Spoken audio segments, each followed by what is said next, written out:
So live on a Thursday edition of the program, Merely Bo. Look who's back, the great Z. Hello.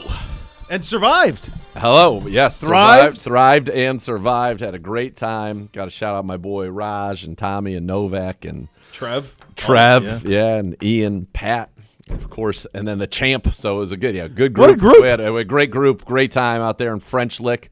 Didn't see Larry at all, which I was sad about. I wanted to go see there's a statue. Did you go to French Lick, like the town? Yeah, we were in the hotel. So is there anything that's like there's stuff here's all over where that you Larry see Bird lived? Or no, I'm sure there is. Yes, that Yes. all exists. Yeah. We did not partake in that. Did not see that. Okay. Yeah, it was pretty focused. It was in golf. We're out. Yeah. Par 3 course, eat, casino, and then golf. It's an all-time great nickname, the Hick from French Lick. Incredible. So great. So great. Not even sure it'd be allowed today. Probably not. No. I think that's probably fair. Probably wouldn't be, which could be a shame. And you had a little bit of success there as well. Yeah, it was good. A little bit of history for your personal team self. won. Yeah, and listen, I'll be honest. So it's on a par 3 course. I got an ace. So I don't know what the proper etiquette or decorum, where that actually counts or Why not. would There's that been a not lot count? of debate. I don't know. I told Rossi, he's like, oh, that doesn't count. I'm like, well, okay, Rossi. But nonetheless, I made it, and we had a thing when we go. We kind of played the serious round, and then we did like little 2-man scrambles on this little par 3 course that's at the resort there in French Lick. And I'm the second. It's been open since 2024. I'm only the second person that's aced it on the second hole, so I felt pretty good about it. Look, they gave me. Come on. They gave the dude a flag. Look at that. The dude got a flag. Signed that's by, so cool. Signed by everybody in the group, and then MJ, who was working the store, who was all juiced up, that we put one in. But so I don't know. I'll count it as a 2.5er. I think we're going to call it an ace, buddy. It's fine. I mean, it is. It's a par 3. Yeah. You made it in one. That's a hole in one. It's a really hole in don't one. understand. It's a hole in one. Yeah. You're not playing. It's not going through a clown's mouth. No, it wasn't. It wasn't like a. By the way, I'd count that. It was like, I would say, much more of like a pitch and putt course. We're talking like 100 yards and in. So like. How long was what was the distance? We don't even know because we didn't take range. You weren't looking. You're just. In my mind, it was under 100 yards. Okay. 100-ish, less than. Nothing. Okay, listen, it went in one. Nobody else had one going in one, and so I was compensated for that. We kind of made a pact before we went around. We said if anybody throws one in, they'd get it, and that was it. So it seems to me like it's about the same distance as number 7 at Pebble Beach. What's the difference? It's similar. In fact, I'd say it's more similar to, yes, and you're exactly right. It's more similar to the one at LACC where they had the U.S. Open, yes, which was, I think, 90 mattered. yards. And also mattered. Feels like mattered to Wyndham Clark. What's the difference? Yeah. I'll take it. Fun memory. It was certainly fun, and then went into the casino at night and had a little success playing a game I'd never played before. Tommy, I was there with my buddy Tommy, and he's like, when I go, he plays 3-card stud. I don't even know how to do that. So it's a carnival game is what the people there called it. That Okay. you can make basically 4 bets a hand. Turns out after playing there for a while, the best outcome is to basically like push. Like that's kind of that's the win. You basically are trying to stay alive. So there's like your bet, there's something called like pairs, and then there's the combined. So what happens is you get 3 cards, and you can put. I'll just use round numbers to make it easy because this is what kind of everybody was doing. So you like 15 here, 10 on the pairs, and then a 5er. I think that's what it was, or maybe it was 15. I don't know, 15, 25, 10, something. Who knows? Whatever it was. Gotcha. But generally speaking, so the first one is you get your 3 cards. Now the casino, great rules that they have. So you could beat their 3 cards, but their 3 cards technically don't really count to like pay out more unless they have a queen. So like if the dealer gets like a 3, a 7, and a 5, and you're like, oh, I smoked you. No. You get you push your bet. You basically get your money. You win one of the bets and they push the other, and that's it. It's like a very small. It's nothing. Truly a carnival game then in that sense. Yeah. And then if they beat you, they have no problem taking it all. Yeah, they love it. Even if you don't have a queen, that's fantastic. So you get your 3 cards. What you're hoping for is this pairs one. So that pays on like if you have pairs or better, like a natural pair, going all the way up. The best thing that you could possibly get is a straight flush. Yep. Okay, and that pays 40 to 1. Ah. So you're basically trying to stay in the game and hope that at some point before they take all of your money very rapidly, you hit the jackpot. one of those. So that like a 3 of a kind is 25 to 1. Yeah. Okay. And then this top bet would be so that you get your 3 cards. You decide if you're in. So if you're in, you have to put down another 15 and say I'm in. This would evaporate cash pretty quick. It makes no sense at all. No. If you fold, you just fold. They take everything. Sure they do. Except the top bet, which is the best hand that you can make combined with the dealer's 3 cards. Not great odds. I asked how the great odds. Tommy loves the game because he loves the rush of like that you can hit big. While we were there, Tommy at one point did hit 3 6s. Okay. So ended That's up a nice one. And he went from a nice amount that he began the game with to nothing and then right back. Right back. Yeah. Very happy. I luckily Oh God. at one, What a time for you. at one point hit a straight flush. Did you really? And then I took that. I had $10 there, so I took that, put that right to the side, never touched it again, and I was smart and watched my others go away right Gone. away. Yeah. Then I just stood here as advisor, counsel to Tommy, and we watched his also retreat, and I said, let's stop right now, and then I took some of his away, and then we did all right. But Did okay. Yeah, not a game that I would recommend unless you are looking at it as like fun coupons, not Yeah. But we hit That's strategic. You hit quite literally the jackpot. we hit the 2 highest that you could hit out of, and then combined with the 4 of us there as a group would have been negative. Yeah. And we hit the 2 biggest things you could can hit. do. Wow. Wow. Not great. And then they had a couple assassins. One of the dealers was nice. Diane, she was fun. Another guy, John, was great. And then there's a guy, Don, real crud. And he didn't like when I was there, like just being like rooting on Tommy and stuff. And one point, I touched his cards for good luck. I'm like, let's get some good luck on here. I touched them, and he's like calling Diane over. And Diane's like, he's good. Relax. She's like, this isn't Vegas, Don. Calm down. He's like the guy in Vegas Vacation. Yeah. And then like they're telling me a Stuck it to story. Griswold. They had a great story going with a good. He's like, gonna get the pun. And Don interrupts and like I said, Don, Come on, Don. he's in the middle of a story. We're trying to hear the punchline here. Like, can you relax a little bit? Come on, Don. Come on, Don. So Don, hey. Krudsky. Down. Yeah, Krudsky. big crud Don. But we had a lovely time there. And then the course we played yesterday, the Pete Dye course, top 10 public course in the country. Yep. It's hosted the Corn Ferry Tour Championship the last 2 years. Colin Montgomery won a senior U.S. Open there. Yeah. It's had like senior majors, women's tour majors, Champions Tour majors. It's pretty, and the Corn Ferry Tour Championship.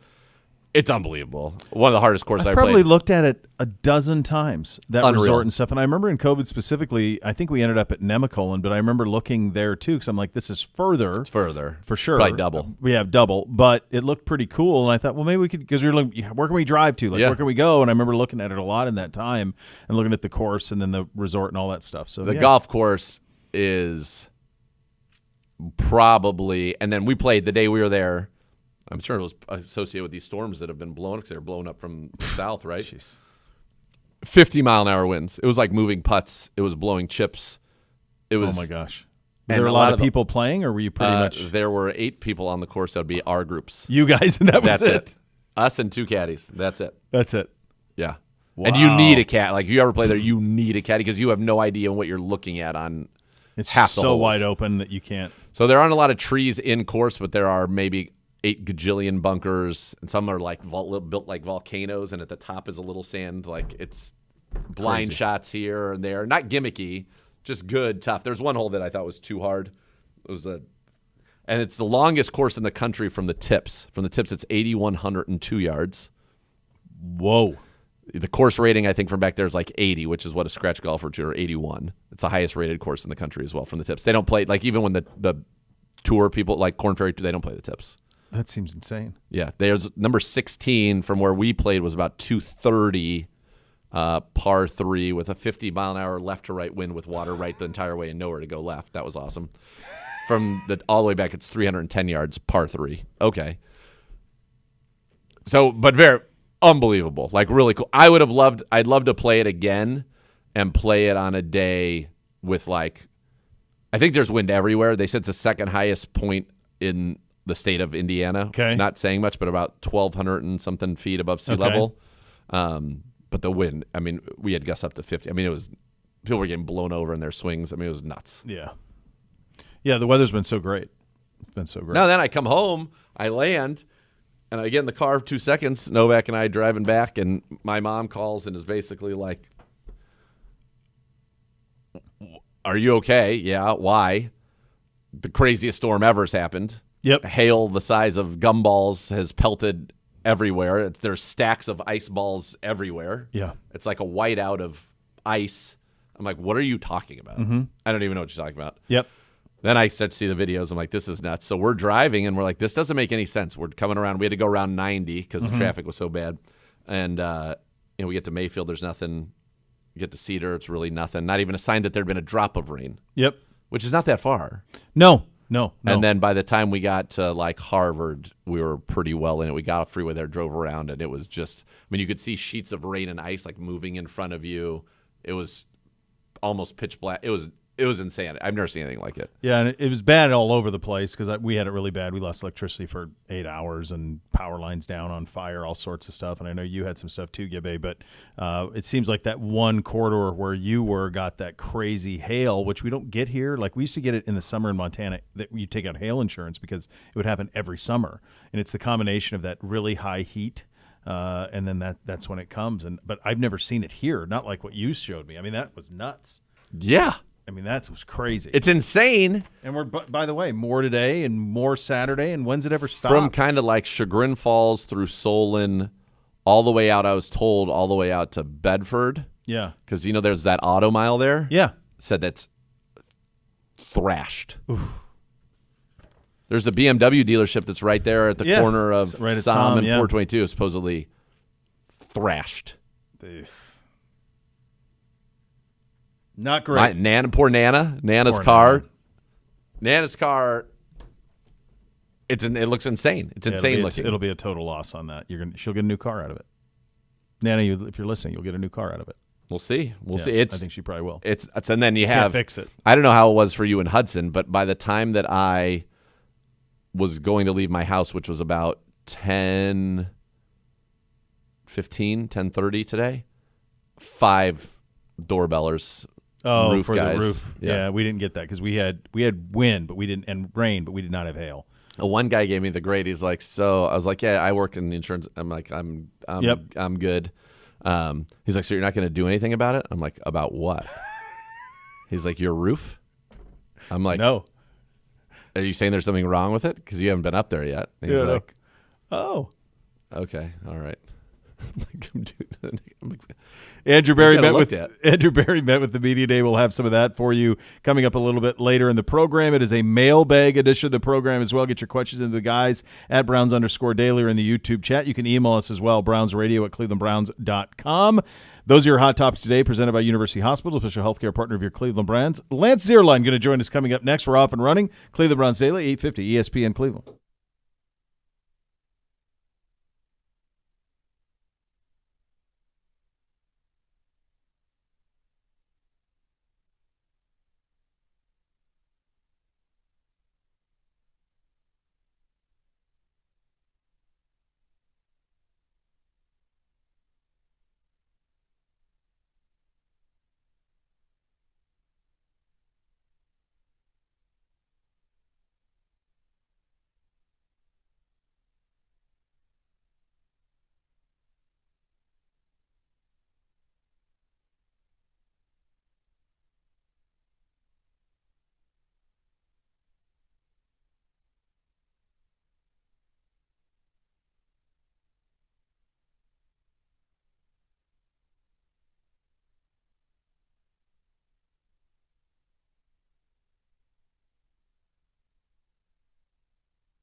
OBM, the preferred provider of copiers and document services for the Cleveland Browns. They'll tackle any size office. Call 216-485-2000. Visit ohiobusinessmachines.com. We head on the hotline. NFL Network analyst Lance Zierlein, great friend of the program, the NFL Network. He joins us now to talk draft prospects, among other things. A week from today, we're going to kick this thing off with that first round, Lance. As we've had combine, pro days, and now next week the draft, has your opinion changed drastically on any one player in the last month and a half since we saw you at the combine? Oh, yeah, sure. Absolutely. By the way, I was unable to make it. My wife was running the Tokyo Marathon, so this is the first combine I've missed in years and years. So she was. We were wondering. Tokyo Marathon. That's pretty incredible. How'd you do? Yeah, she didn't win. I think a Kenyan won. Well, as long as she finished, I think that's winning. A win. Yeah, finishing's a win. I agree. No, she finished. It was her last. She's been running with a bone-on-bone knee condition for 4 straight marathons, including Boston. So way tougher than me.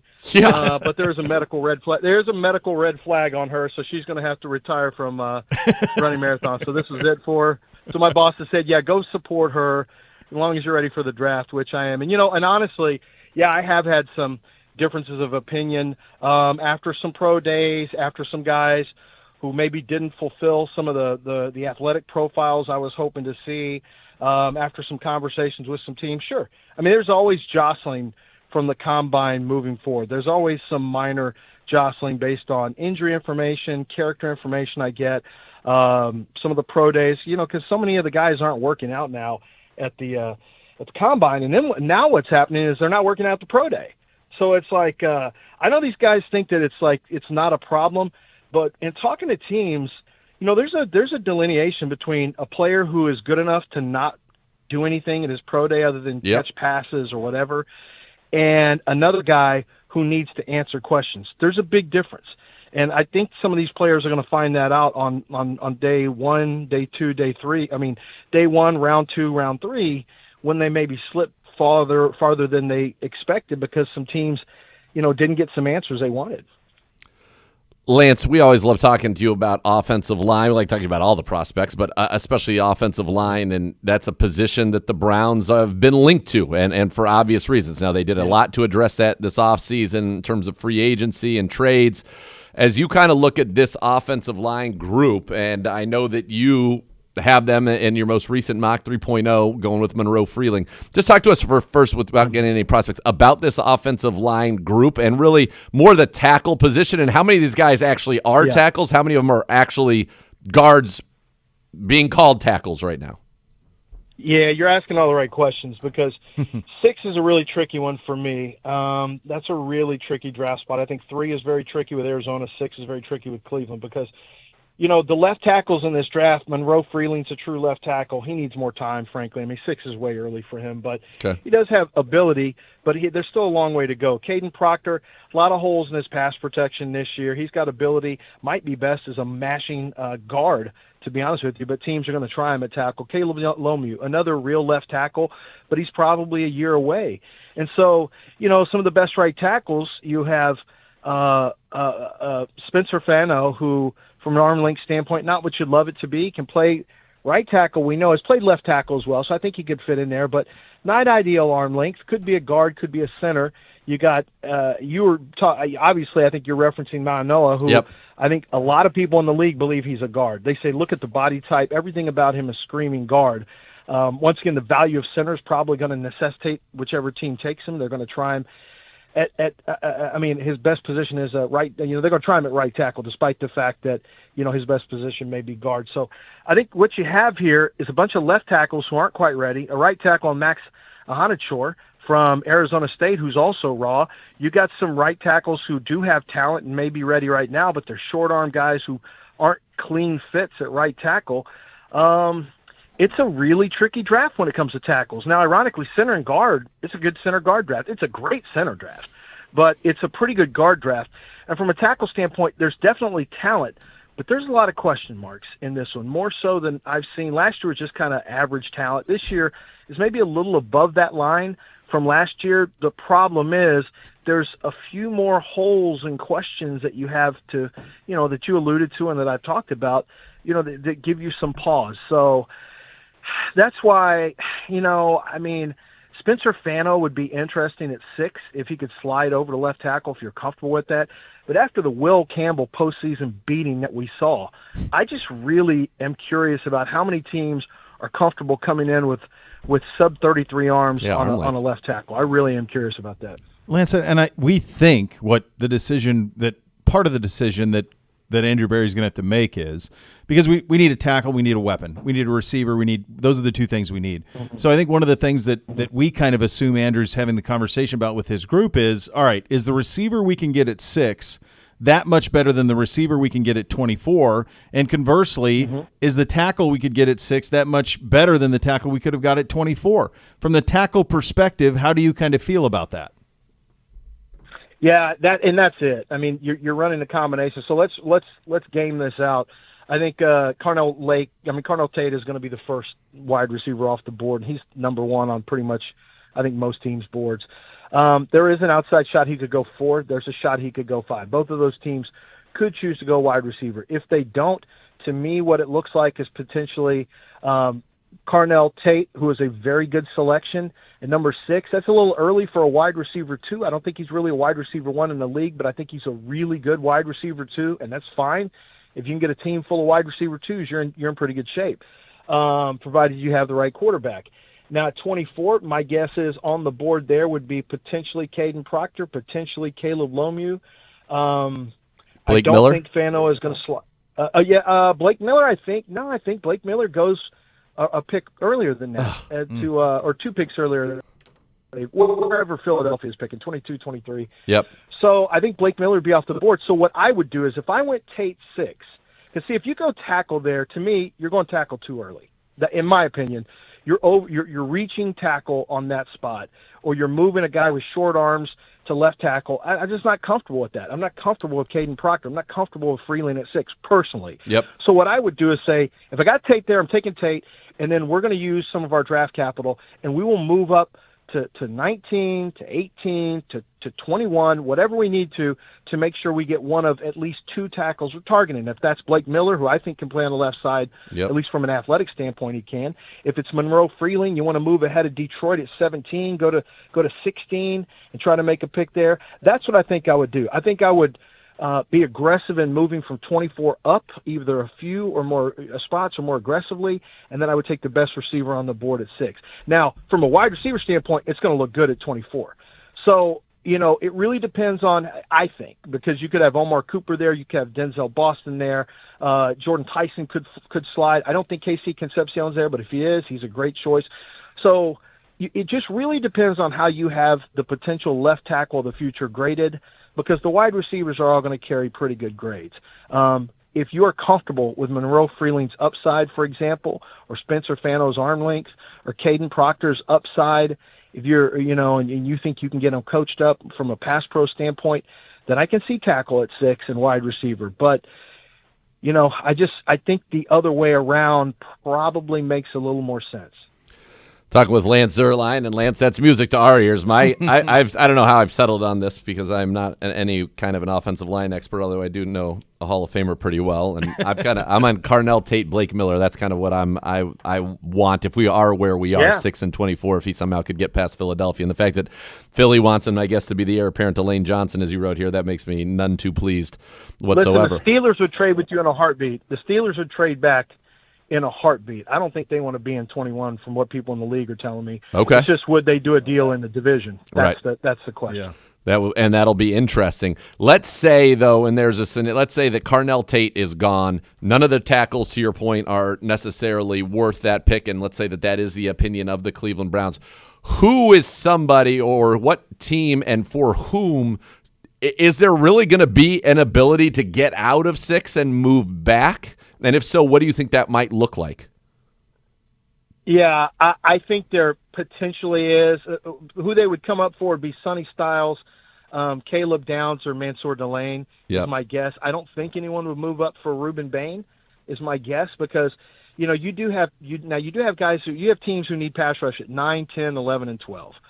So you could see Miami's got a ton of draft capital. So you could see Miami get a little bit froggy maybe if they really love Bain and just decide they want to jump ahead of 10 and 9, Yep. you maybe could see that. You could see somebody who wants to get ahead of the Saints or the Commanders who need cornerback, and want to jump up and get Zierlein. So it's very important when you look for trade aheads, you want to see what are the needs of the teams, because trade aheads, you're trading ahead of teams who need the same thing you do. You want to Yep. jump them so you get that position. And so Zierlein and cornerback is at 7 and 8, and then Bain pass rush is at 9, 10, 11, 12, and it's Sonny Styles and Caleb Downs. Those are just kind of wild cards. Like, I'm not sure who necessarily the Cowboys certainly would love for Sonny Styles to fall in their laps, and I think they'd be worried about getting jumped. They need inside backers so badly that they could be willing to say, look, we'll go from 12 to 6. And, at 12, I'm a little more comfortable with a tackle at that spot, or wide receiver. Choose. Now you got dealer's choice at pick number 12 if the Browns were to go there. Lance, we'll get you out of here on this one. Let's say you're positionally agnostic and you got to put the vast Zierlein estate on one player from this draft being the best. Which player, regardless of position, would you say the answer to that question is? Ooh, boy, this year of all years. So just to play it out, my highest rated player is Arvell Reese, but that's based on projection and traits. High upside. There is a little bit of a floor you got to be concerned with. I love David Bailey's rush. Feels a little finesse to me. So sometimes finesse rushers are not as much as deadlocks. If I had to be honest, the guy that I feel the most comfortable with, believe it or not, is Mansour Zierlein. And he's not a 6'1" corner. He's not a 32-inch arm corner, but he's got speed. He is super sticky in man-to-man. And I just feel like he is going to be a good NFL corner. I think he is going to be somebody who becomes one of the top 10 cornerbacks in the league, fairly quickly. I had a coach tell me that, and I completely bought in with that. So when I watched tape on him, I thought he was one of the 3 best players in this year's draft. I just wish he hit the trait marks a little bit higher. Great stuff, man. Awesome. Look forward to seeing you next year at the Combine. Thank you so much for your time today, and draft week next week, man. Going to be fun to follow along. Appreciate it, guys. All right, that is the Lance. first one of those. That's the first, because we've asked it to a lot of people. Yeah. Usually, who's your favorite guy on this or some variation of that question? That's the first Mansour Zierlein we've Yeah, heard. I thought I wrote down like I was going to say Love because that's what we've heard. I've heard Love a lot. Styles. I've heard Downs a lot, and I've heard Styles a lot. Yeah, Those are the 3 that I hear the most. But I have not heard. I've not heard that. So that is very, very interesting there. Look, what he said about, and we've asked a form of that question for 8 weeks too, which is, kind of this math that they're doing in here about, is the receiver at 6 that much better than receiver at 24 versus the tackle at 6 and versus the tackle at 24, and the consensus from the people that we've talked to, and you can correct me if I'm wrong, you guys have been here the whole time, the consensus is that the receiver position at 6 is stronger than at 24. Yes. And that gap is bigger than the tackle at 6 versus the tackle at 24. Yes. Is that I don't know that I have anybody say that they like a tackle at 6 that much better than a tackle at 24. No, and that the guys that are the quote-unquote pure left tackles are much more of projects than the guys that are not. The guys that may actually be guards. Yeah. Big time decisions going to have to be made. I've got some uniform things that I would like to discuss with you. In addition to that, an all-time rant, which got us thinking, how does it stack up? We will play that game coming up next. You're listening to Cleveland Browns Daily. We're presented by Bally Bet, official sports betting partner of Cleveland Browns. Please bet responsibly.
It's a mailbag day on the program today. Get your questions into the guys at Browns_Daily and the YouTube chat, or we can take those live, by the way. G-Man and Dr. J will be monitoring, or you can now email your questions to brownsradio@clevelandbrowns.com. Before we get to our little fun here, because I would bet a decent amount that you did not hear what we're referring to, my guess is you did see the Washington Commanders' new uniforms.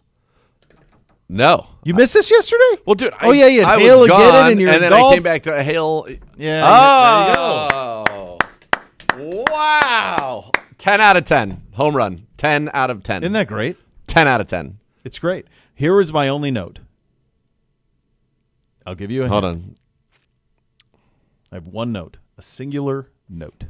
Well, you don't like black over black. I don't, but it's fine. That wasn't my note. And I love that the black over black has a different helmet with a spear. I love that. I like kind of the Native American on the piping there. My one. No, I think you were there. That was hot. You were there. It's on that uniform. Put the spear on all the helmets. Sure. The spear's great. Put the spear on every W. Yeah, I'm fine with that. Let's go. I'm really fine with it. I like it all. They're beautiful. The maroon, the white looks exactly as I remember. Yep. Is the maroon exactly as I remember? Yeah. Okay.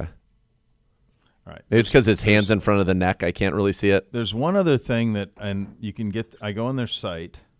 These are So a 10 out of 10. Perfect. There's also like this new branding. Raise Hail, so which that's is hail to the Redskins. And the script HTTR. R and all of that stuff, that's the Gibbs script R. Yeah, that's perfect. So my hunch is that I wonder if they're going to start to bring some of that back. What is he doing He's out doing there? Standing ovations for people, although he was the only one He's standing. Gathering himself, Yeah, one yeah, more little yeah. chat. He's really just being a leader. How about the Rams? You see the Rams' new uniforms today? No. How have I not? Where's this? All this? What's going on with my For The You hell have page? you been doing today? What's going on with my For You page? You tell me, brother. Not the Rams. You're disappointing Siciliano on this. I'm that you don't have disappointed this. myself. Hold on, I'm searching them out right now. I believe you'll find them on the social on Los Angeles Rams. All right, L.A. Rams. Yep. That'd be I know what I want them to be, so this is good. I like that I'm coming flying in blind. What do you mean? How's this any different? I don't know. These aren't new. So They no, are. I haven't seen their new uniforms. No, Is that the is blue them. bluer? Yellow, more yellow? I All don't they, know. from what I can tell, all they did was get rid of the gradient number. Yep. The sand is like got some. Well, blue there's and no orange. more sand. Now it's white. Sand's gone. Oh, that's not that one. There's looks no a little- sand left. That white one looks a little dingy. Yeah, it's that's a white.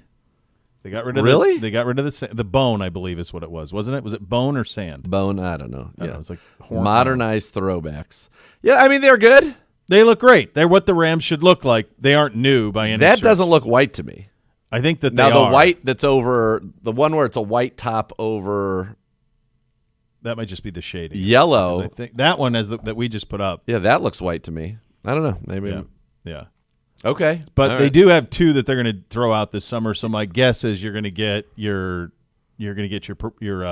Deacon Jones, Merlin Olsen, blue and whites, Yeah, which is good. which is awesome. And then since these are so close, I wonder if they'll need to do like the Henry Ellards, the Jack Youngbloods. These are pretty similar to that. They're not that different. Pretty similar. Kind of a the modern logos version. changed, right? They did. They added like an eye on the Ram as well, and then they got rid of the gradient on the logo. It's just Just an says LA LA. Rams. Yeah.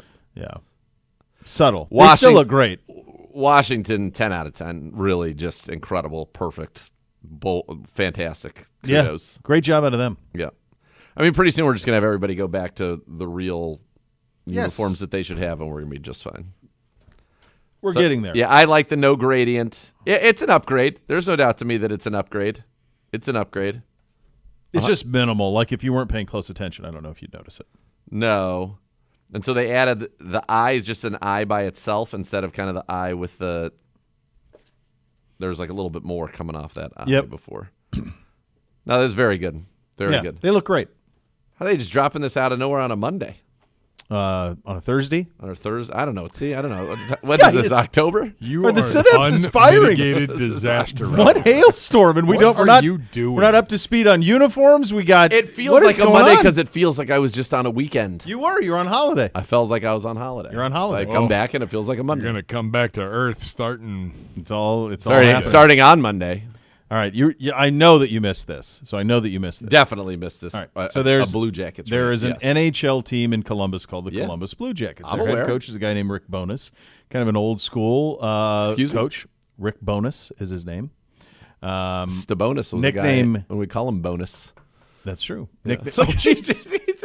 Closing deals. Closing deals. Who knows what that was? Unbelievable. Unbelievable. So they finished out. They missed the postseason. It was clinched on Monday night in a game that they didn't even participate in. And then Tuesday night they played essentially a meaningless game against Washington. It was a 6th straight home loss. And what you were about to hear is a back and forth between can't wait. that head coach and a great friend of mine, and I think one of the best hockey writers you're ever going to find, Aaron Portzline of The Athletic, who handled this. He's been covering that team for 25 years and is the best in the business. Let's have a listen. Rick, you've been a part of a lot of games and a lot of seasons. Have you ever been part of something that's as frustrating as this has been down the stretch?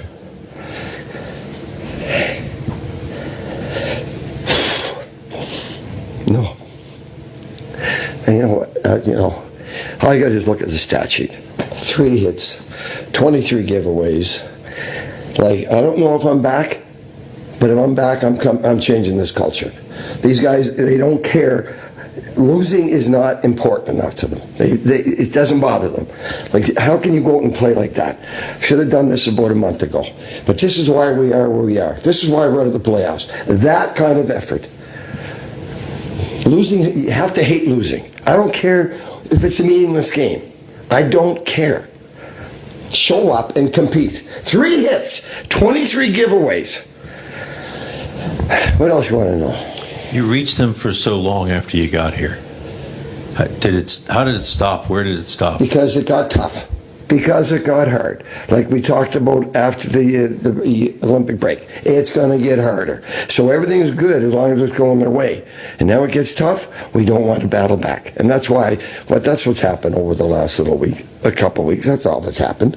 We're going to change that. If I'm back, I don't know if I'm back. Don and I will talk. We'll get to that. But man, oh man, some of those guys are so lucky the season's over and there's no practice tomorrow. Anyways, and there's no more games. What else you want to know? I think even in the long history of this franchise, I don't think they've ever lost 6 games in a row to end a season at home. No. Is that worse? It's terrible. Inexcusable. If they're not embarrassed by, not only tonight, by that, they're on the wrong team. They are. They got to be embarrassed with that. I love you have to hate losing. I couldn't agree more. I mean, I want young Gabriel. Is young Gabriel back there? Yep. Young Gabriel, I consider to be my resident hockey expert. Yep. Hi. 3 hits and 23 giveaways sounds really bad. Yeah, it's pretty bad. No physicality whatsoever. I mean, that's just a team that didn't want to be there. I think both if you watch the game, which unfortunately I have to, and I think both teams were kind of like, yeah, let's just get through this. And if Ovi gets a goal at the end, fine, because it potentially could have been his last game. And they were both just going. Did he get a goal? He did not. But he was on the ice, and they had the goalie pulled at the end of the game, like trying to get him one. Yeah. The Caps were. But I think both teams just kind of pushed the chips in. We're like, all right, there's nothing to play for here. Nobody needs to get hurt. Like, let's just get out of here is kind of my feeling to it. And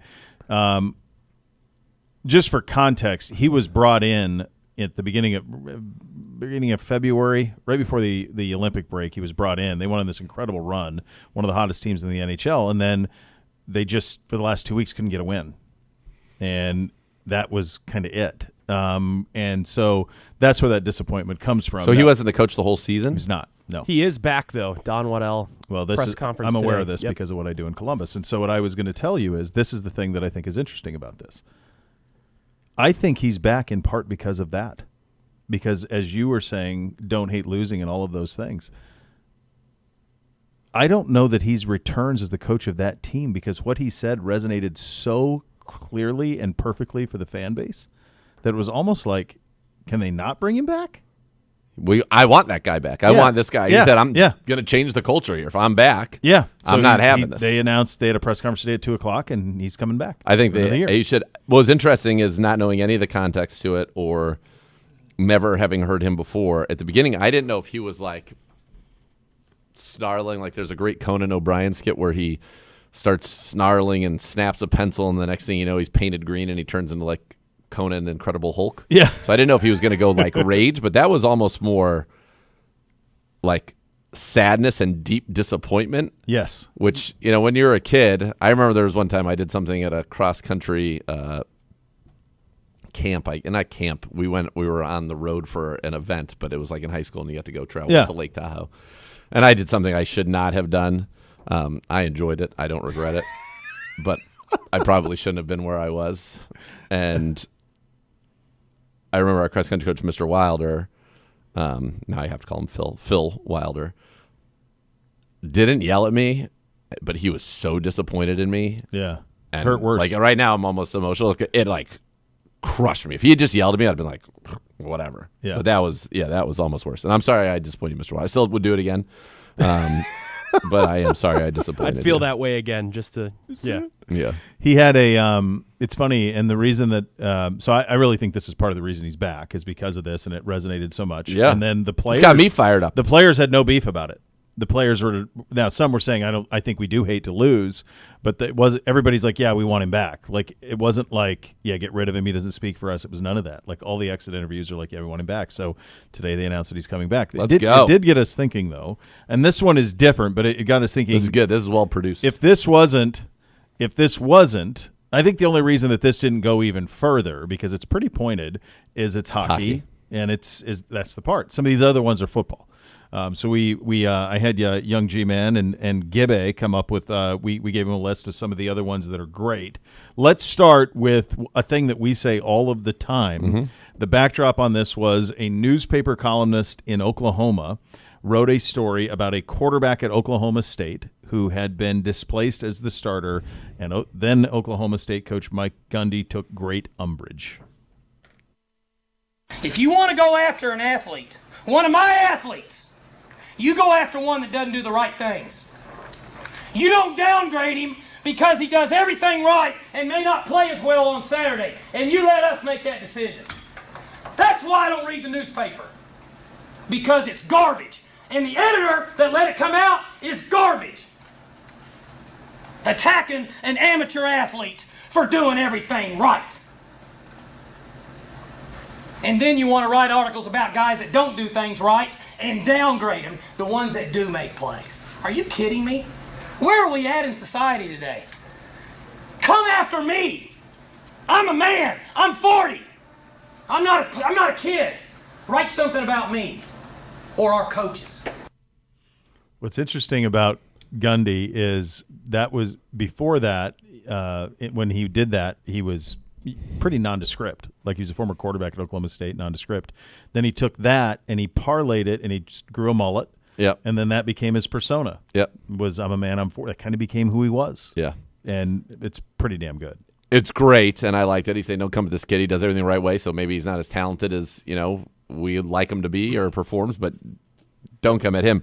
I do think I have to dock him one point. I know he's emotional, but I think he misspoke a little bit in the middle, because then he said we have guys who don't do the right things, and you downgrade them because they make plays on Saturday. Right. What's wrong to say? I think he was trying to say, and you, praise them. Yes. So a little bit of a dock there, but I'm a man, I'm 40 is iconic. All right. And it is real quick. It is interesting. Like, Bobby Reed, the quarterback that he's talking about, they released a story in ESPN like a year after this, and he was like, this rant basically ruined my life.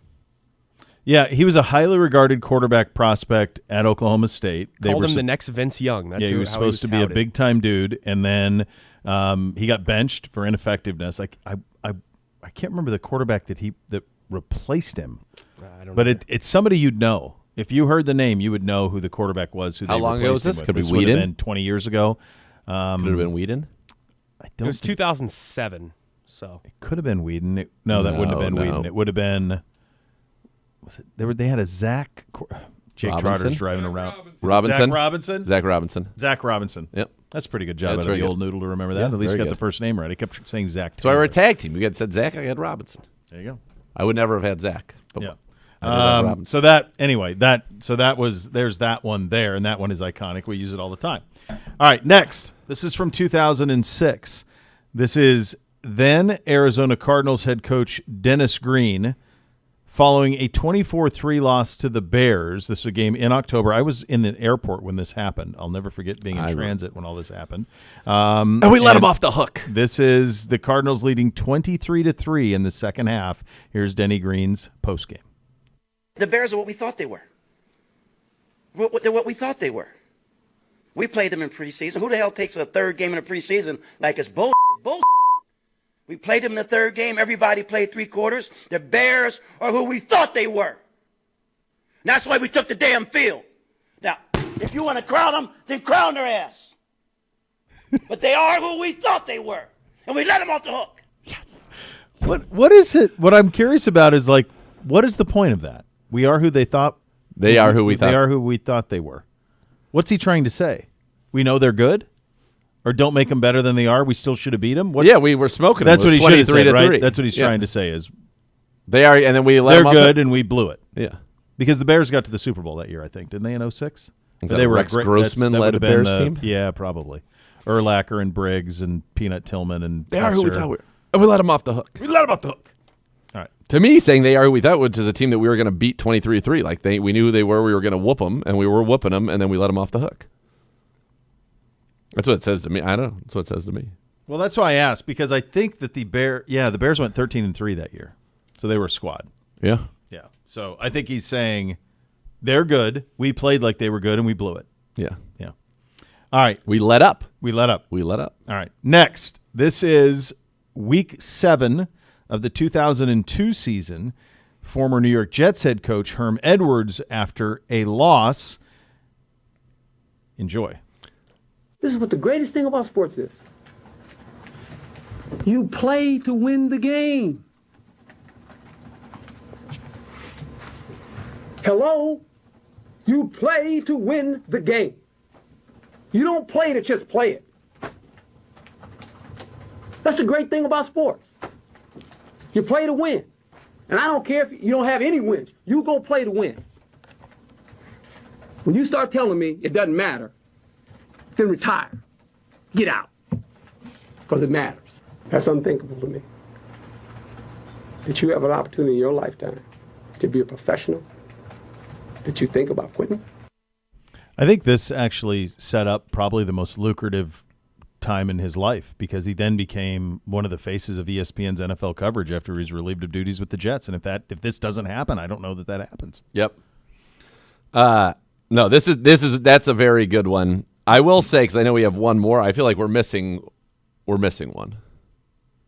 Are you doing Singletary? That's a good one where he Talking throws about Vernon practice? Davis. No. Playoffs. Jim Moore. Playoffs. Playoffs. Playoffs. Talking about playoffs. We did talk about that one yesterday as a Playoffs? possibility. Yeah. I don't know this next one. G-Man had this one at the ready. I don't know this. What does he next say one. after playoffs, please? We can't even win a game. Trying to win a damn game. Trying to win a damn game. Talking about playoffs. So we go to hoops for this one. I've not heard this one. I've not heard it. It's a good one. This is Memphis Grizzlies head coach David Fizdale after his team's 96-82 loss to the Spurs in Game 2 of the first round of the 2017 NBA playoffs. First half, we shot 19 shots in the paint, and we had 6 free throws. They shot 11 times in the paint, and they had 23 free throws. I'm not a numbers guy, but that doesn't seem to add up. Overall, 35 times we shot the ball in the paint. We had 15 free throws for the game. They shot 18 times in the paint and had 32 free throws. Kawhi shot more free throws than our whole team. Explain it to me. We don't get the respect that these guys deserve because Mike Conley doesn't go crazy. He has class, and he just plays the game. But I'm not going to let them treat us that way. You know, I know Pop's got pedigree, and I'm a young rookie, but they're not going to rook us. That's unacceptable. That was unprofessional. My guys dug in that game and earned the right to be in that game, and they did not even give us a chance. Take that for data. Take that for data. It's fun because Tarbs! Yeah, Hey! baby. Love him. right before he screams, "Take that for data," and slams down his pen, you hear the PR guy go, "All right, thank you, everyone." All right, a couple of things about that one. Number one, 96 to 82. Mm-hmm. I don't know that you will see, not even 10 years later, I don't know how many games you'll see be 96-82 after 3 quarters. Fair. Yep. Games changed a bit. Quite a bit. Number two, this is the one thing that occurred to me, and I don't know what – if he's just looking at a stat sheet and says they shot this many times in the paint, we shot this many times in the paint, they shot that many free throws, when you get fouled in the NBA on a missed shot, it doesn't count as an attempt. Right. So their shots are lower because they are shooting more free throws. Yeah. So he may be saying they're getting fouled more often than we are, which is obviously Yep. true, but then those numbers don't correlate unless he's using the raw, like counting every time they put it up in the paint As an actual attempt. Yep. Fair. So that was just the one thing. Yeah. Fair. I think Gundy and Dennis Green run away with this one. I really Gundy's do. is unbelievable. Yeah, Gundy's is great. Because you've never heard anybody even say that before. I'm a man, I'm 40. Yeah. I just had never heard it. I use it all the time. Yeah. Oh, man, I'm 40. Yeah. All the time. We're men, we're 40. By the way, speaking of Rick Bowness, he was asked today at his press I conference. love that that's his name. I can't Nickname believe it. Bones. Bones. Yeah. Aaron 71 Portzline. years old. Aaron Portzline, who was in that back and forth with him with this.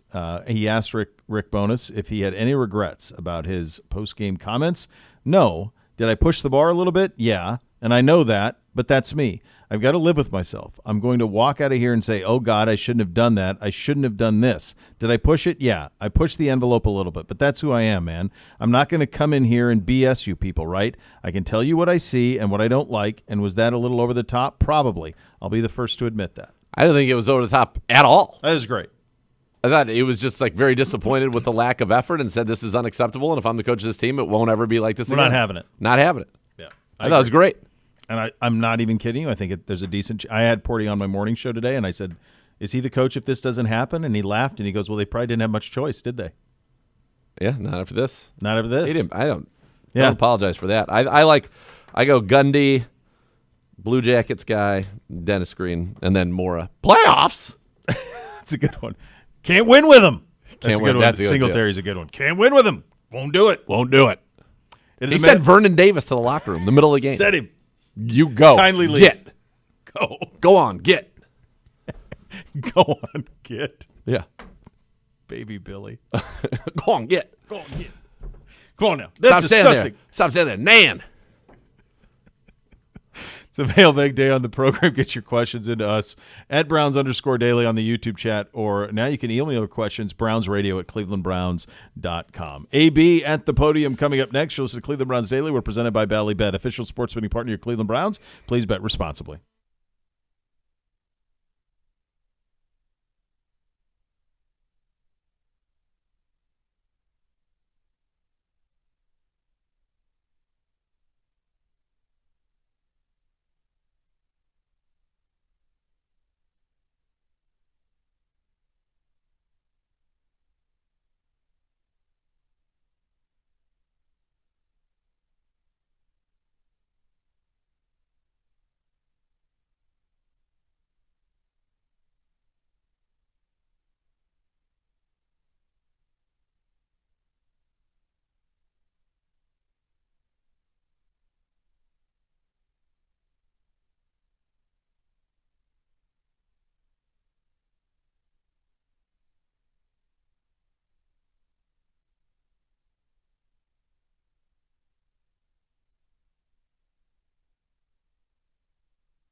And as a reminder, it's a mailbag day on the program. Get your questions into us on the X platform at Browns_Daily in the YouTube chat. We'll take those live. Or, of course, you can email us now, brownsradio@clevelandbrowns.com. Browns fans celebrate the excitement of the NFL Draft at the Cribs, presented by Howard Hanna. It's April 23rd, 24th, 25th. 3 amazing open houses. Join Cleveland Browns alumni Josh Cribbs, other surprise guests on site at these exclusive open house events to help you draft your dream home in Northeast Ohio. When it comes to buying, selling, every client is a top pick with Howard Hanna. More details at howardhanna.com/GoBrowns. Now we head to the podium. It's presented by Vivid Seats. Purchase your official fan experience package today for the ultimate game day.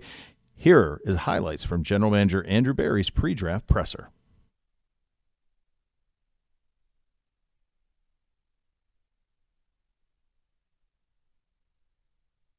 Obviously, we've had 2 weeks with our guys back in Berea.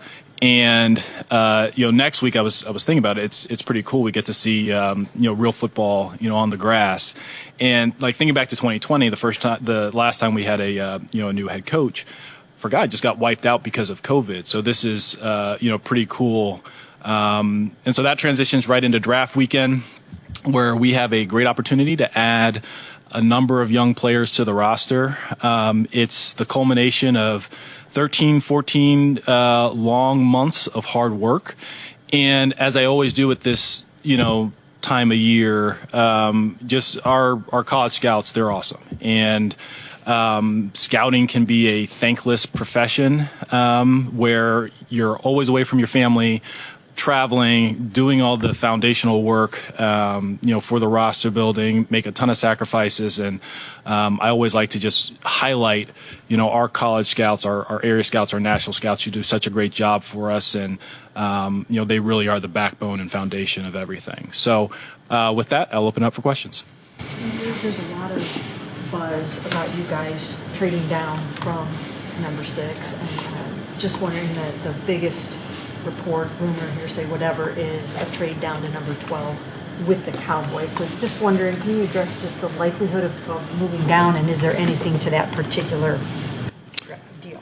I'd go back to, what I've said in the past. Like, our mindset, going into the draft, with our most valuable asset isn't about, hey, just trade it away or trade it. It's maximizing the asset, and that can at different times take different forms. It can be selecting a player, it could be trading it for a veteran, it could be trading down, it could be trading up. And so we will continue to work through all those possibilities up until really we get on the clock on Thursday night. So but I'd say, Mary Kay, we're working through a number of different scenarios at this point.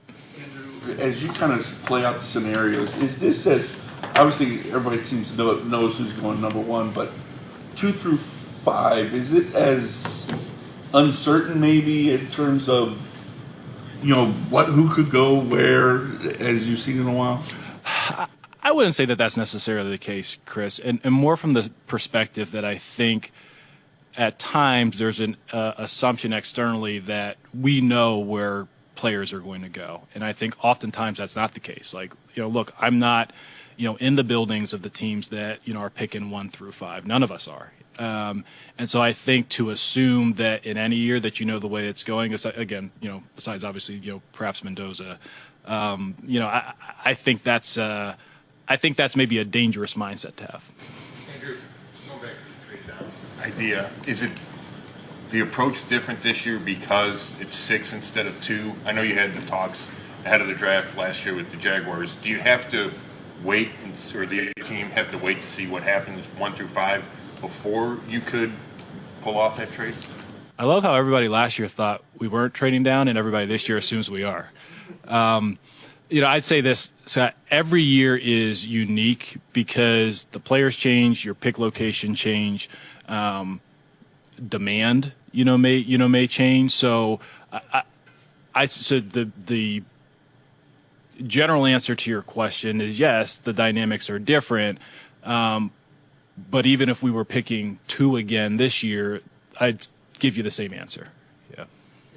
Research, Andrew, on the pros and cons of trading down, like historically, how those kinds of moves work? Yeah, we have. Yeah, we have. And not just trading down, trading up, moving around the board, what you can expect at different, pockets of each round in the draft, and like what your odds are ultimately of hitting on a starter, hitting on a role player. So that all factors into it for sure. What have you discovered about moving from 6? I can't share all my secrets, Jeff. So you're first. Then You see guys like Jeremiah and Caleb Downs ranked near the top of every big board, and yet they are in some cases not projected to go towards the back end of the top 10. Have we overthought positional value in some cases? Like, shouldn't some of the best players just go sooner? I guess just specifically you're asking like the league, the media. Positional value and how it impacts. Well, listen, look, all positions aren't created equal. But like ultimately you are looking for difference makers and elite level talent. Perfect example again is Carson last year. Does he play one of the more traditional premium positions? No, but he has a premium skill set in that position and can make a huge difference. You said we assume that you'll trade down, and we probably do. Do you think your peers think that, or is that something that can affect communication in the next week? I don't think it really affects communication. I can't tell you what they think honestly, Zach, but I don't see it affecting communication. It's a good question, but I don't see it affecting communication. Last year, you said that when you made the trade back from 2 to 5, you got the extra first-round pick. You said that you envisioned the 2026 draft would be stronger within the first 30 picks. Mm-hmm. Do you still hold that belief? And I know some other GMs have said that they think that the talent pool and the first-round talent pool kind of dies down midway through. I think Jerry Jones said he has 20 draftable first-round grades. Do you kind of agree with those sentiments? I think it's a good class. I mean, I think probably in most years you probably have around, however people want to categorize their first round grades, probably, maybe anywhere from 18 to 20, something along those lines. So I don't think that's necessarily an anomaly. I also think that we're all probably colored by the prism of our positioning within the draft, like whether you're picking high, maybe, what some of the positions you'd like to have, come to you in the draft. Like we're all probably colored by that perspective in terms of in terms of how you view the draft. But I think there are really good players throughout, this year's class. I think it's a good group. At this point there, it seems like every year, next year's quarterback class is going to be the class. I agree. I think you hear that publicly all the time. Okay, so why does that phenomenon exist? Honestly, I mean this respectfully, I think you should ask your counterparts in that regard. So I think, it's funny. I think every year I sit up here and I'm always asked the questions like, okay, well, I hear next year's class is going to be better. Next year's class is going to be I don't subscribe to that notion. I think there will be a number of good players that come from this year's class. I want to ask you about 2 receivers, Tate and Tyson. So what did you see on film from those guys? They're both excellent players. They both have size. They both can separate. Good hands. Obviously Carnell. He's if he's not an NFL receiver, he probably could be a trapeze artist with how acrobatic he is. And Jordan's an excellent creator with the ball in his hands. So they're 2 excellent prospects.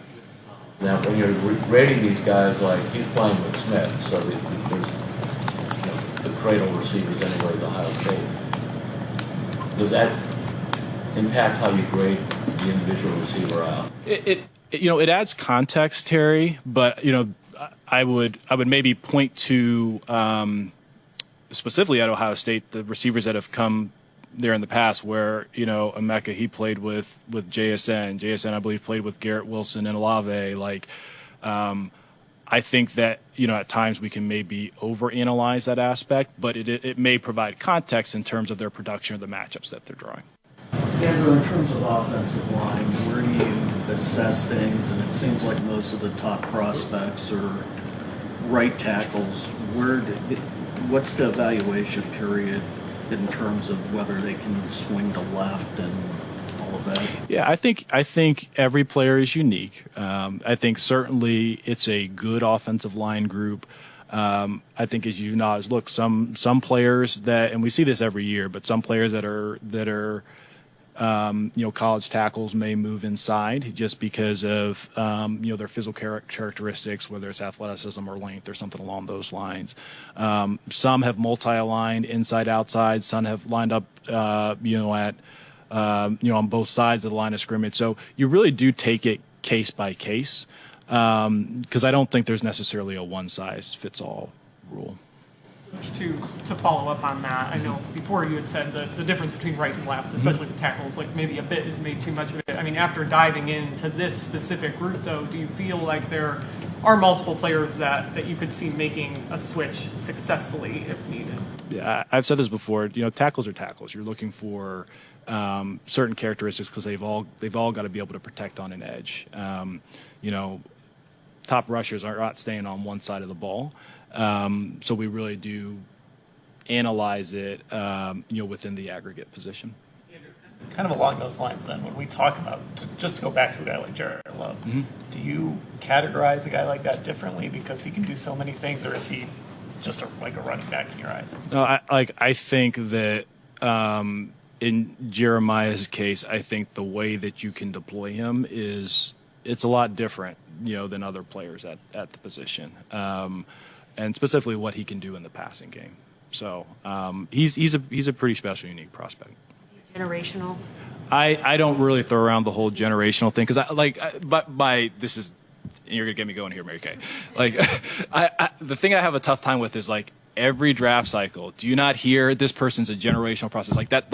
By definition, that's not possible, right? We should be saying that every 20 years, but we literally say it every year at the top of the draft. Fair enough. Yeah, get him out of here. No.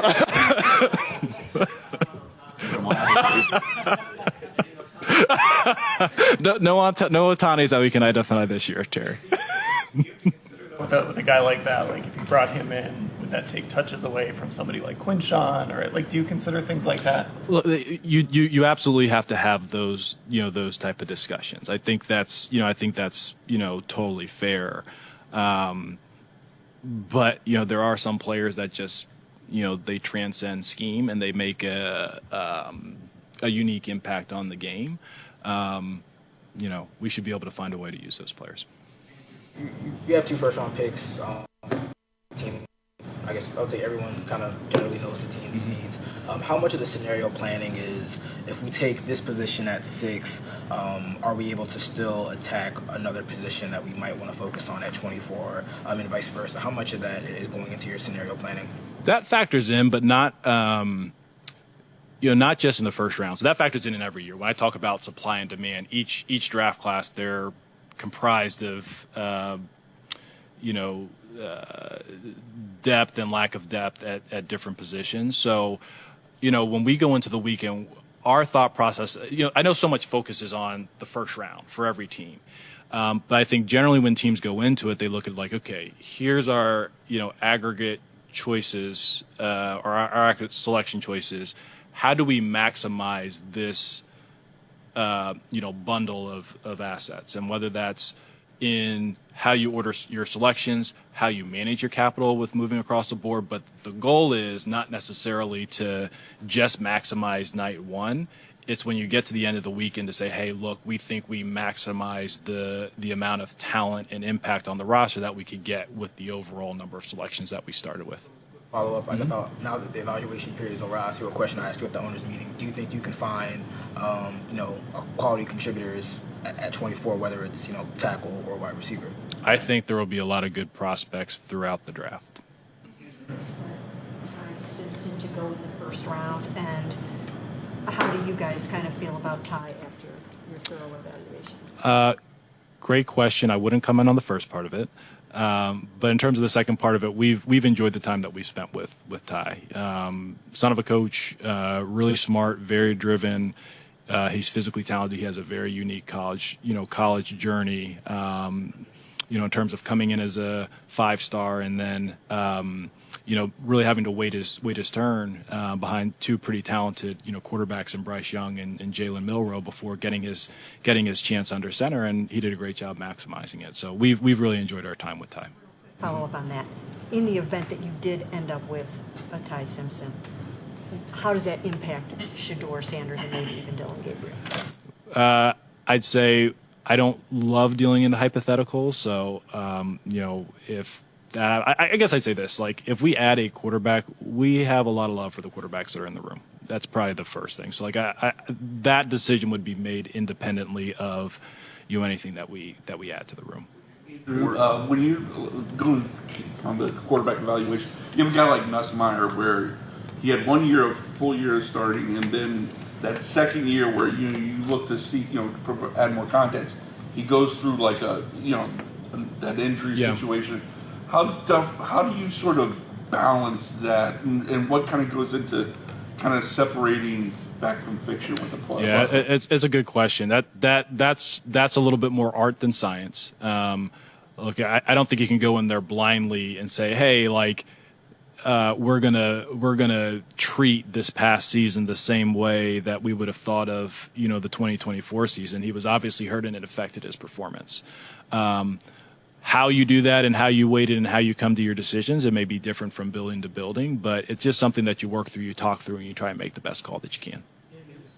Question, but does relate to this draft. You have this defense that's played at a high level consistently here for a couple of years, and obviously the offense, that's a work in progress as you look to retool that. How do you close that gap as quickly as possible? I know you said earlier this offseason, I think it was at the Combine, just because you're young doesn't mean you can't be a good football team. Yeah. So just how can you close the gap between having this defense that's really, really good and, giving Coach Monken enough talent to where he can get the offense to kind of close the gap? Yeah, I mean, look, I think it starts with the internal development of the players that are here and on your roster. Secondly, it's adding competition and talent, where you can with the guys that you bring in. And then third, it's putting together an offense or a scheme that maximizes the players that you have on hand.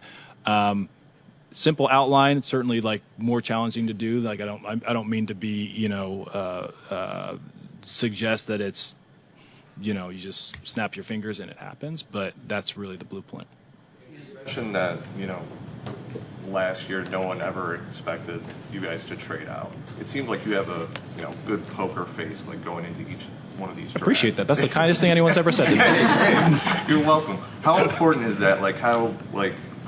Is that kind of something you've had to learn over the process of this, and how fun is it for you to kind of go through that process of trying to keep other teams guessing?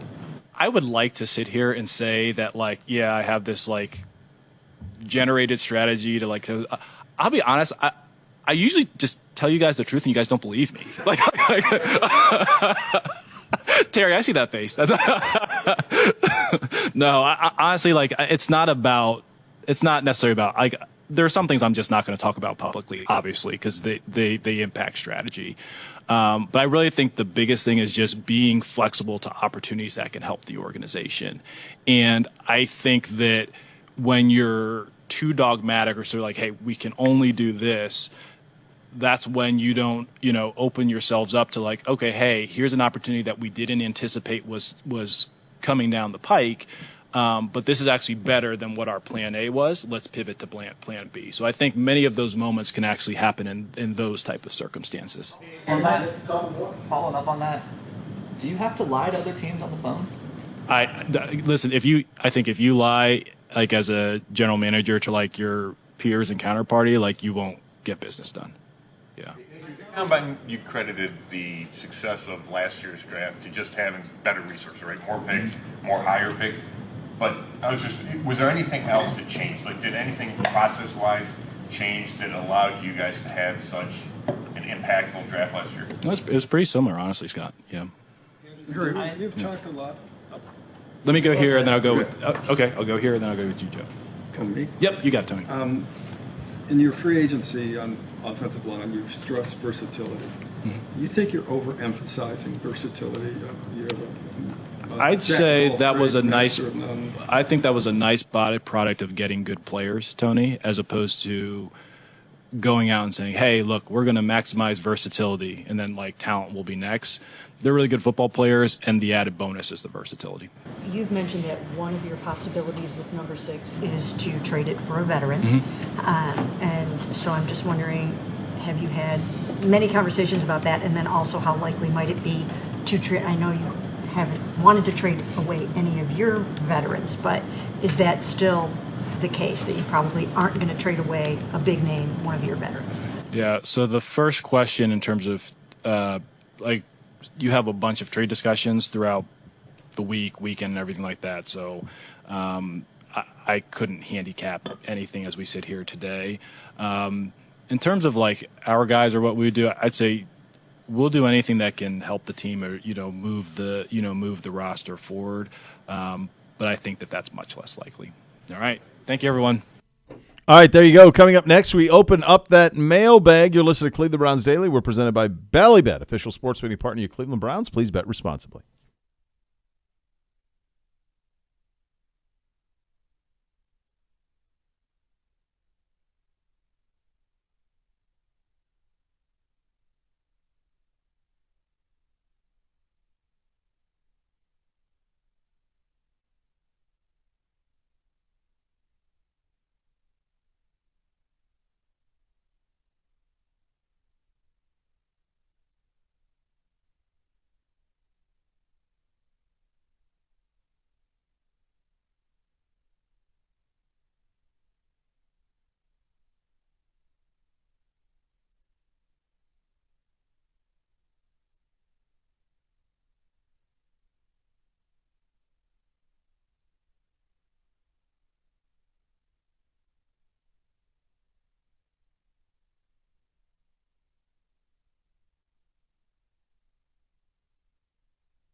Car, truck, or motorcycle accident caused you injury? Call the injury lawyers at 1-800-ELK Ohio for a free case review. Elk & Elk, proud partner of your Cleveland Browns. Time to open up that mailbag. Get your questions in on the X platform at Browns_daily, or you can hit us up in the YouTube chat. We will take those live. Hello, Gibby. Hi. Hello. Hello, Gibby. Let's see. I'm going back a couple questions. Oh, from Iron Will. How many people? Haven't heard from Iron Will in a while. I know. Yeah. How Great many man. people, and then parentheses, best guess, actually have access to the finished draft board? Ooh. That's a good question because It is. I It's a think very good one. I think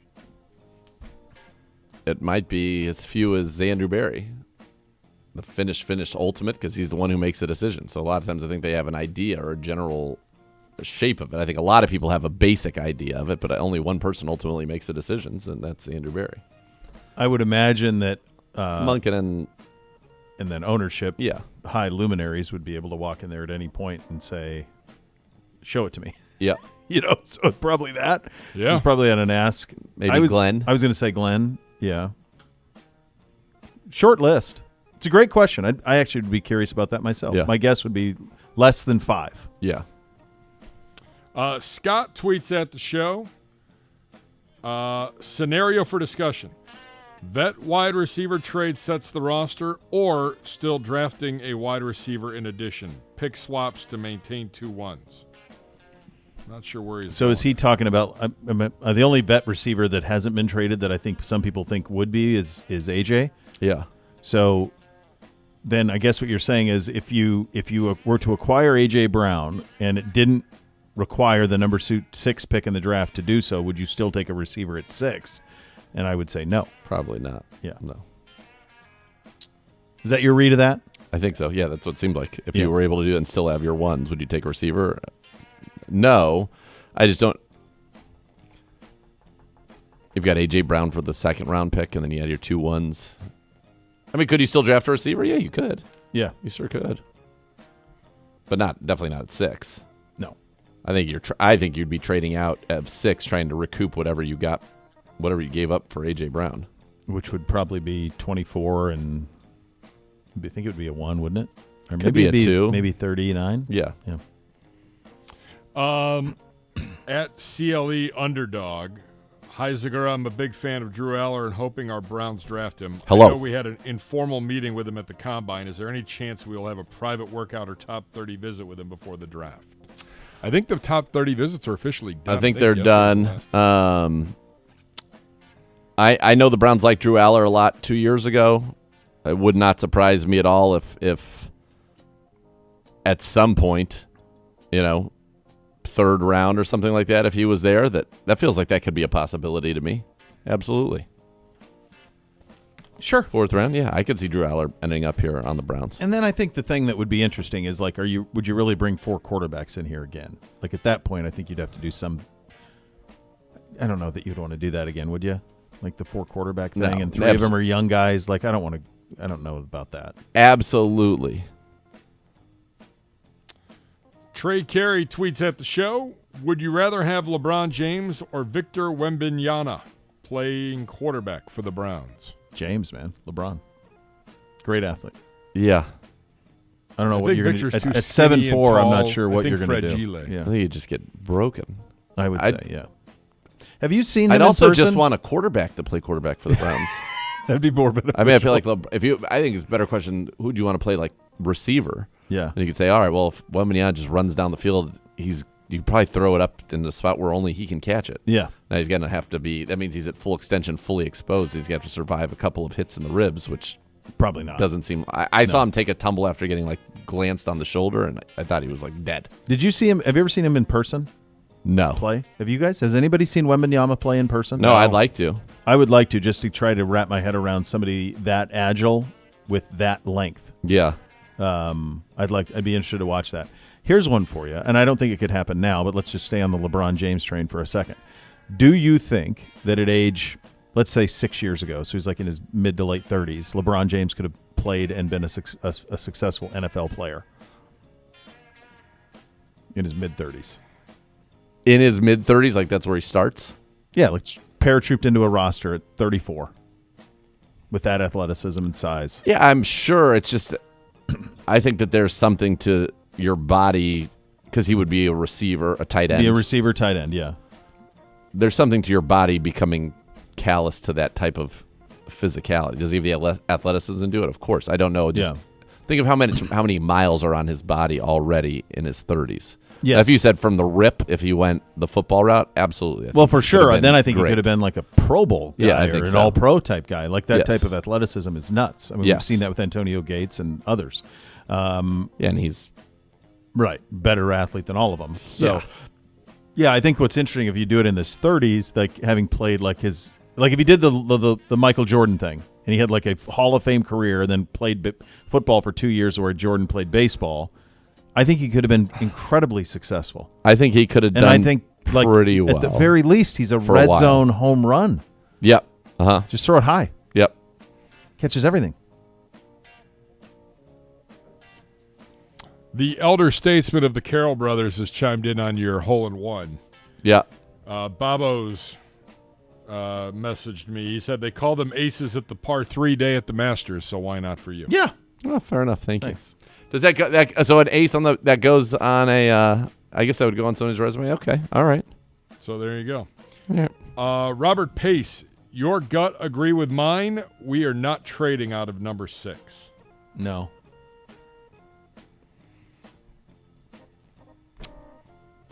I don't think that. I think if the right thing came, I think we'd do it in a second. In a heartbeat. I think we would be very eager to do that. In Yes. the Agreed. right situation. Yep.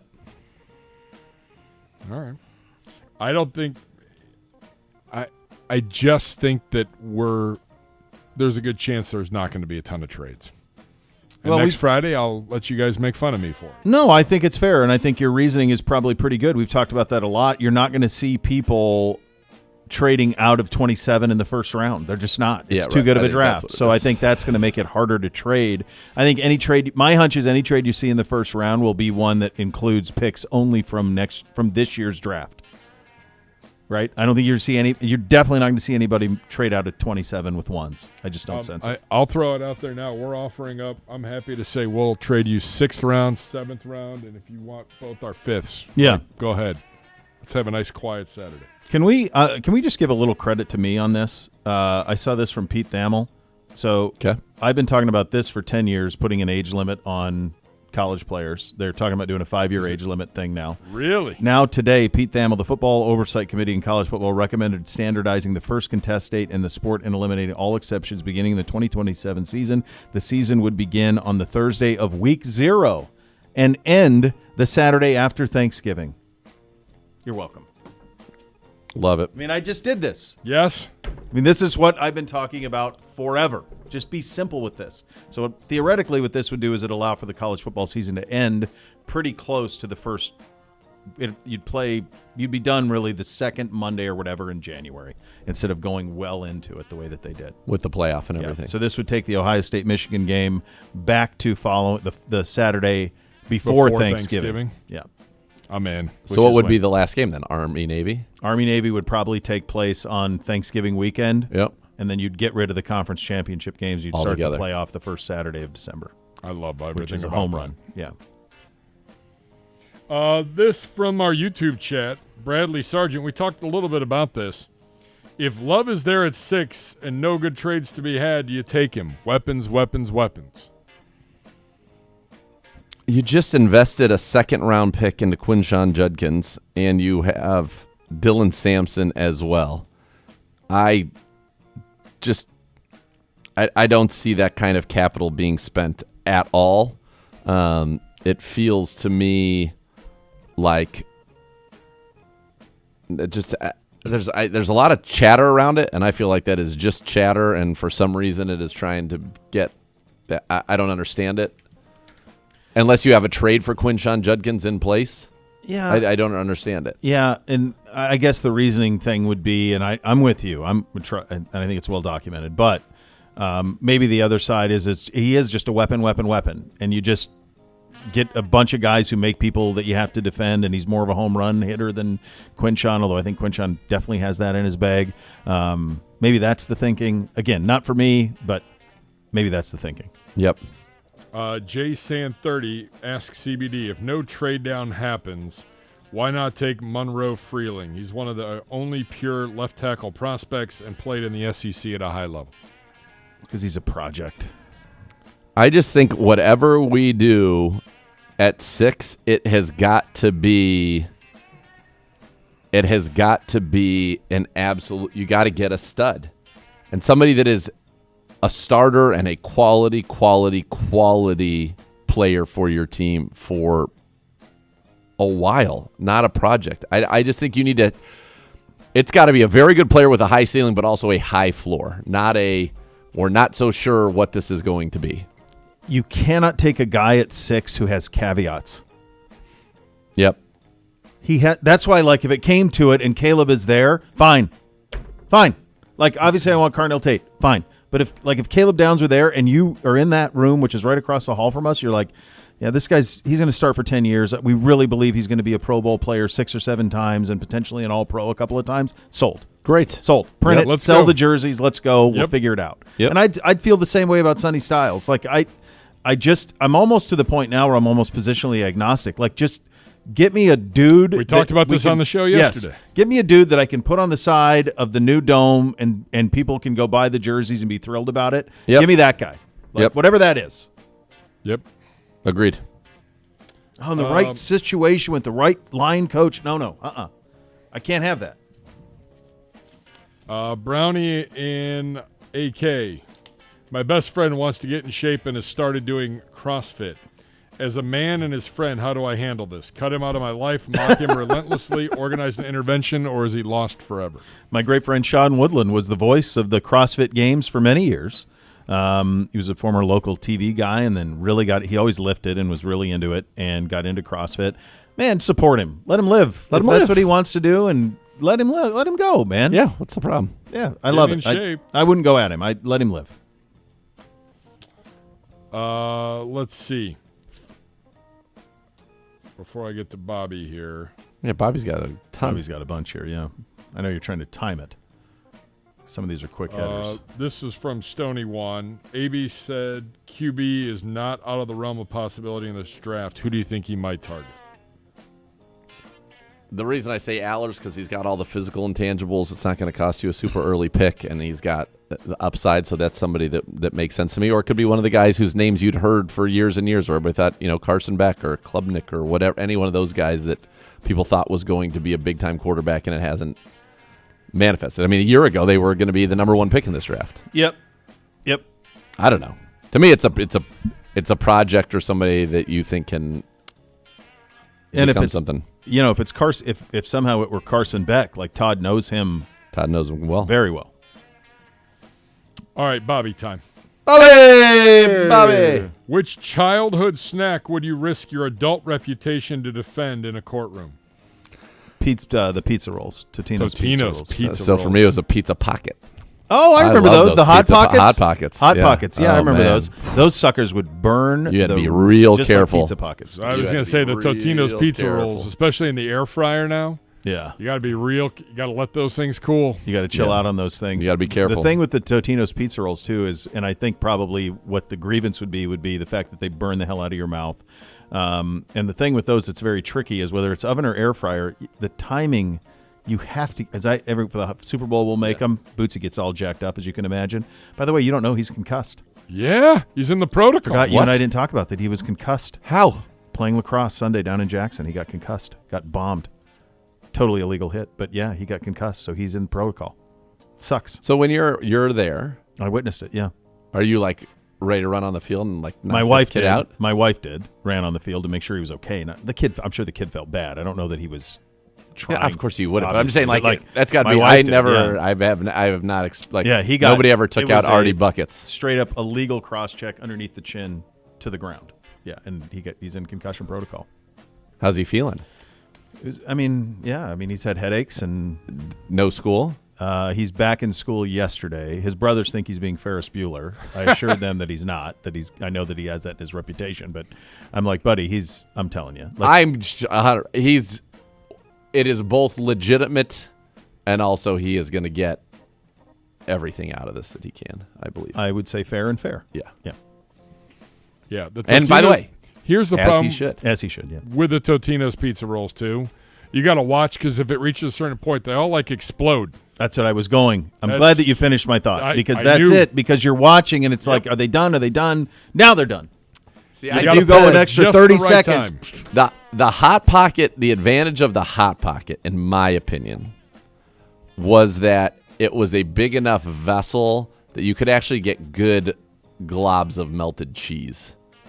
The pizza roll is a very small inside very to small it, so delivery. you don't really get a ton of cheese. You get that little chopped up pepperoni and and it's delightful. Yep. But a Hot Pocket that was made right, and they eventually started including with it like this aluminum sleeve. You put it in the sleeve. You put in the sleeve that You would put it in keep there. radiate the heat. I don't know what Think it what did. we did. Like we It's just we insane. put it in the microwave, microwave. in a sleeve. And obviously it couldn't have been totally aluminum because healthy. you couldn't have metal in like, there. what are we doing? Like, this was No. dinner. Like, my God. I haven't not had one of those since I was a little kid. I wonder if neither. they hold up. Oh, Me they neither. do. The pizza pockets do? Oh, the Hot Pockets? Well, And there was like I chicken had cordon I had a bleu. box of them. There was a fajita, There was a fajita one. and there was a Philly steak and cheese one that was actually Tostadas. Tostadas. That's what they were. Oh, Let's see, Hot Pocket. yeah. They do. Oh, they Right, they Hot more than Pockets. hold up. They're legit. I need a Hot Pocket. It's all from, all right, let's Yeah, see. what pepperoni pizza. They had a ham and cheddar. They had a Ranch Philly lovers steak. pepperoni, cheddar and 80 steak. loves a Hot Pocket with a side of Chipotle ranch. chicken, Oh, of 20 course. grams of protein. They got a high protein Hot Pocket I mean, now. she may be tanked up in Akron on a weekend. got a at 2 in barbacoa the style morning, beef Hot Pockets. Look at all these guys, man. They're killing it. Killing it. The branding's different. Look, the Meyer. branding's That's where you different. get them at Meyer. What's your local Meyer? Lots Oh, they have breakfast Hot Pockets too. High protein Hot Pockets. Jeez Louise. I was at Costco the other day and they were selling Pepsi and it was like protein Pepsi. minute. Oh yeah, protein's everywhere, baby. You got to get your G's a P. What else? What else is in there that's going to downplay the protein? mean? Oh, I gotta get my fill of protein. Never Like mind the Starbucks. 500 grams of sugar. 9 grams of protein in your coffee. So you're putting milk in it? I don't know what's going on. For a while, they were putting like some oil. They had one that was like oil, and it was doing Bobby, bad I things. promise to you, people. we will get to more of these on tomorrow's program. We Jeez. will get to the rest of them tomorrow. We're getting there, There's kids. There's a couple good ones I wanted to hold off on. Yes. A week from today, we will be on the precipice of round 1 of the NFL draft, can't kids. wait. Finally, Thank it God. is Finally. getting here. Enjoy your Thursday out there. Dodge the weather the best you can. Thanks for listening. Cleveland Browns Daily, presented by Bally Bet, official sports betting partner of your Cleveland Browns. Please bet responsibly.